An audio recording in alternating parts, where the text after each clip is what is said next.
Hi friends, are you bewildered by Bruges lace crochet? Well, I'm going to take my book, Learn Bruges Lace, and I'm going to show you how to make the motif in the Dune throw. You can do it.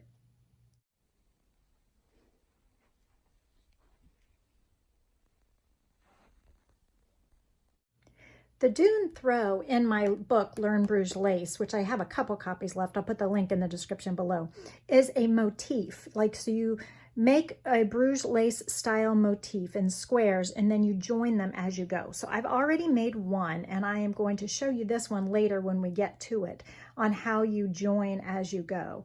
But let's start from the very beginning. I'm grabbing an H size hook and some worsted weight yarn and placing a slip knot on my finger and then transferring it to the hook. And I am going to chain 6. So we're doing this beginning, this little motif here in the center first. 1, 2, 3, 4, 5, 6. We're going to slip stitch in the first chain, the 6th one from the hook, and create a loop.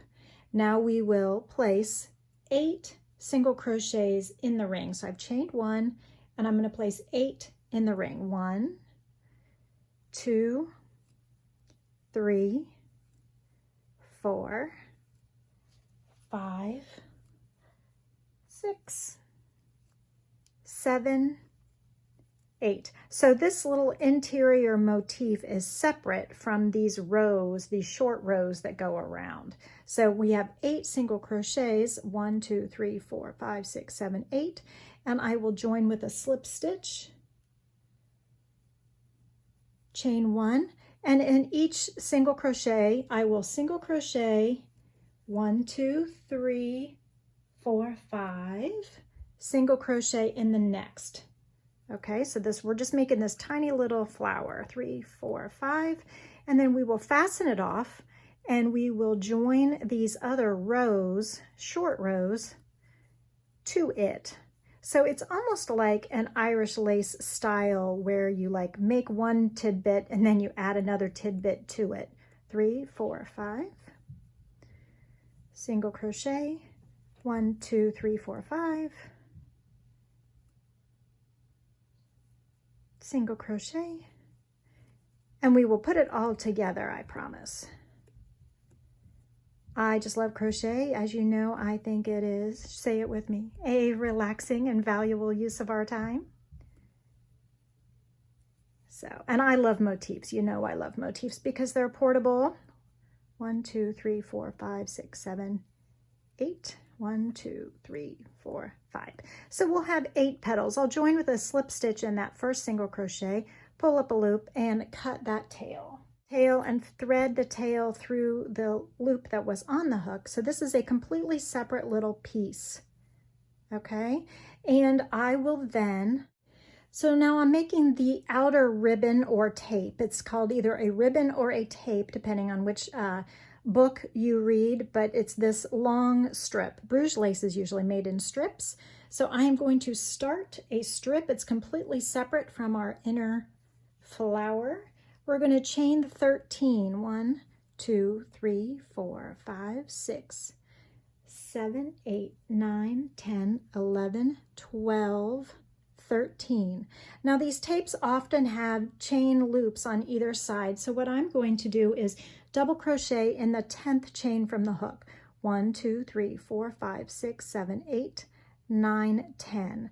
I will double crochet in each of the remaining 4 chains, and it makes our first row of 4 double crochets, and it makes the chain 9 outer loop. In this pattern, the corners of our square are chain 9s, and all of the other rows are chain 5s, except where there is no loop, and we will get to that. But this is how you make the first row. Here we are. So next, since this is the first row, now we're going to immediately start joining on to our circle. So I'm going to chain 2, and I'm going to join with a treble crochet, which means I'm going to yarn over twice. I'm going to grab any loop on my little flower, insert the hook. I'm holding these yarn overs tight on here so they don't fall off. Pull up a loop, yarn over and pull through 2 loops on the hook 3 times because we're doing a treble crochet. And I have now joined with a treble crochet into one of the chain 5 loops on our beginning flower motif, the center motif. I'm going to chain 2 and turn. So now I'm working on the back side of our tape that goes around, and I'm going to just ignore the flower for a moment. So double crochet 1, 2, 3, 4, 1 in each of the double crochets. I skipped those chain 2, so there is a space there, but basically I'm double crocheting in the double crochets. In this pattern, the double crochets will always stack right on top of each other. So 1, 2, 3, 4, 5 becomes our side loop, which is the exterior loops over here. And those will join to previously made motifs later. So we will keep right on moving along. So skip the 5 chains, double crochet 1 in each of the next 4 double crochets. So we're making this little tape all the way around the center flower. And so as we get to the inside, we will continue to join. We're going to join to this first loop 3 times. So chain 2, we're going to treble crochet join in the same spot. Treble crochet join. Did I say that? Did I say treble crochet join? I think I did. I hope I did. I meant treble crochet join. Chain 2 and turn. So it makes this little Y shape. And then double crochet 1 in each of the 4 double crochets. Remember, we're stacking the double crochets. Now for a lot of these patterns, yes, I want you to read the instructions, but I also want you to see the rhythm of it. I think it makes it so much more fun and relaxing when you see the rhythm of it. So when you look at the picture or you look at the example, you see the chain 9 loops for the corners, and you see 1, 2, 3 over here. So you don't really have to count rows. You just know that you need 3 before you do another 9, okay? And you see here that every time it got near the inside of the circle, I joined 3 and then didn't join here and then chain. So there's a rhythm to it, and it helps it make it easier to memorize. So we're stacking double crochets on top of each other. Of course, in the book, there is a complete description and detailed instructions, and there's even a symbol diagram in the book. I think Annie's Crochet or Crochet Magazine used this Dune throw in one of their special issues also. I don't remember which one. So you can find it at least 2 places. It's both in my book, Learn Bruges Lace, and it's in one of the Annie's Crochet Magazine Presents special issues, but I don't remember the title of it. Okay, so here we go. So we have now joined 3 times. So here's 3 of them. 1, 2, 3. We've done 1 big corner loop and 2 side loops. So we've got another side loop to do. 1, 2, 3, 4, 5. And double crochet, we're double crocheting, stacking them 1 double crochet for 1 double crochet. There will always be 4 in this tape. Always be 4 double crochets. And so you see, oh, let me do 1 or 2 more rows, and then I'll move over to show you how to join. So now that we've done our 3 join times, our occurrences of join, see? Now there's a couple rows here where there is no loop and there is no join, and a little abandon loop on the flower. So instead of chaining 2 and joining with the treble, we're just going to chain 3, and it counts as a double crochet for this one. And then skip that first one because the chain 3 counted, and double crochet in the next 3 double crochets. And then we look over here and it's like, oh, look, we have our 1, 2, 3. So this must mean that we're at 9 now for the corner. 3, 4, 5, 6, 7, 8, 9 makes the extra long loop. And we will double crochet in the 4 double crochets. So we're stacking them and making that nice big loopy corner space. Bruges lace is so much fun. I learned from my friend Susan Lohman, who's an excellent designer. Crochet Architect is her brand name. And she taught me this at a Crochet Guild of America conference, like, oh, I don't even know how many years ago. And I just loved it so much that I had to design a bunch of stuff in this style. So now that we have done the one where I didn't join, I'm going to go back to the treble crochet joins, and I'm going to skip one loop, leave it abandoned like here, and join to here. So we'll do this sequence again. Okay. Let me do just one of these, and then I'm going to show you how to join the motif to previously made motifs. So this, you've got the gist, I think, of the motif where you haven't joined, but now you need to know, while I'm making this one, as I'm getting further along the circle, I need to start joining to the previously made motif. So I have at some point decided, I'll turn my wrong side facing, and I've got my wrong side facing.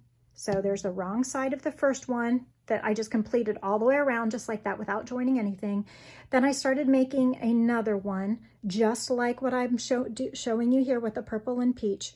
And as I've gotten around, and this is the back side, I've started to join here. So I'm going to pull this row out and show you. So as I've continued in process, like I've continued here, same thing I've already shown you, and I've joined, and here this one didn't join, and I have the big loop here for the corner, 1, 2, 3. So it's time to do the chain 9, but the chain 9 is a corner, and I want to join this corner to this already made motifs corner, the other chain 9 space.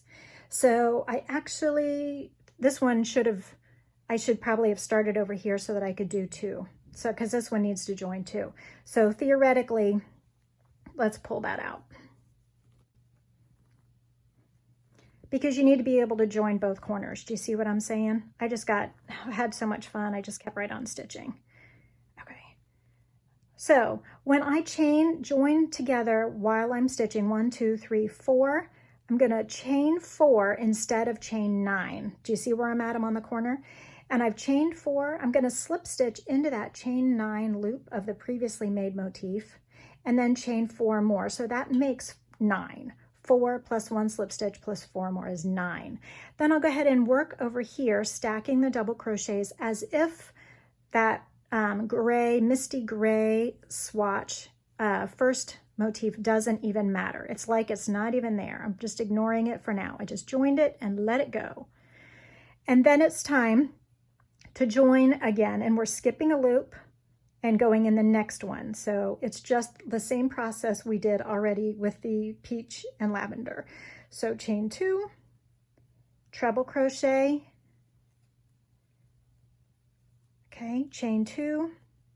I'm going to turn. I'm not going to fully turn. I'm just going to like I'm looking at a cookbook, and I'm like leafing back and forth where the picture is on one page and the rest of the instructions is on the other, and I'm flipping back and forth. So I'll place my 4 double crochets.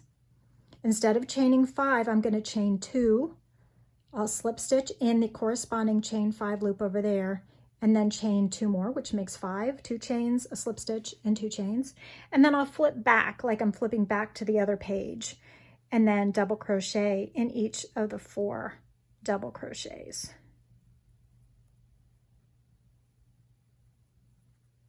Okay, and then it's time to join again. So the biggest trick of this pattern is remembering you have to do something, when you're joining, you have to do something on both sides. So I joined here, but then I also have to remember to join back here as well. So chain 2, and remember we're joining in the same petal of the center motif 3 times. So I've only done 1, so it's time to do 2 more. And then flip the page like I'm looking at the recipe picture again, but not really completely turning the page because I know I need to keep going back because I keep forgetting. Has that ever happened to you? Okay, chain 2, slip stitch, chain 2, and then go back to the ingredients page. Okay, and then chain 4. I'm sorry, double crochet 4, 1 in each of the 4. Now, I want to show you how this whole thing ends up. So I want to also tell you, if you like more of Bruges lace, please click on the Intro to Bruges Lace video up here.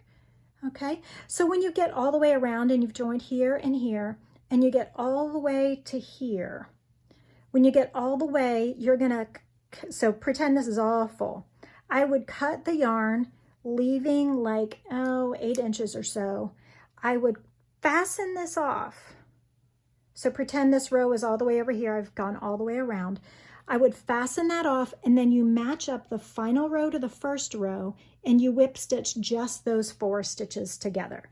So on this motif, you can see right here is where I have joined. So it went all the way around, and then you just seam them. You're only seaming those 4 stitches. So that's all the sewing you're doing, 4 stitches on each motif.